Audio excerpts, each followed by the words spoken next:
এটা কি হচ্ছে? তাই তো, এটা কি হচ্ছে? আরে পাগল, দেখতে পাচ্ছিস না মাটি ধস নেমে যাচ্ছে? তাড়াতাড়ি গাছে ওঠ, নাহলে নিচে পড়ে যাবি। আরে ভাই কি করছিস? তাড়াতাড়ি গাছে ওঠ।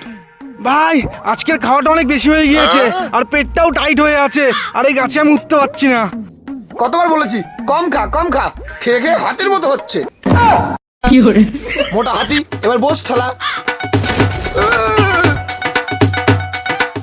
ভাই এখানে আমরা খুব খারাপ ভাবে ফেসে গেছি, বল। জানিস তুই শুধু মোটা একটা হাতি না, আজ তো গাধাও। দেখছিস কোন সিচুয়েশনে ফেসে আছি, তারপর আবার আমাকে জিজ্ঞাসা করছিস। ভাই একটা কথা বলবো? হ্যাঁ বল। আমার না খুব খিদে পেয়েছে। শালা হাতি, তোর এই সময় খিদে পায় কি করে? আমার যদি খিদে পায় আমি কি করব? সেটা কি আমার দোষ? ও দেখ sir, sir sir sir sir sir sir. আরে ওরা গাছের উপর কি করছে? আরে জওয়ান, তোমরা গাছের উপর কি করছো?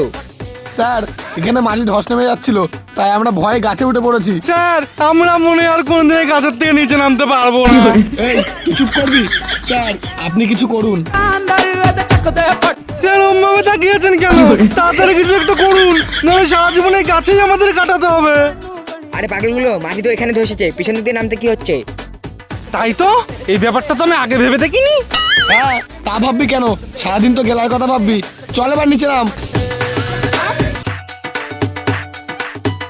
মেয়ে সাহেব থ্যাংক ইউ, ভাগ্যিস আপনি সময় মতো চলে এসেছিলেন, নাহলে সারা জীবন আমাদের ওই গাছে কাটাতে হতো।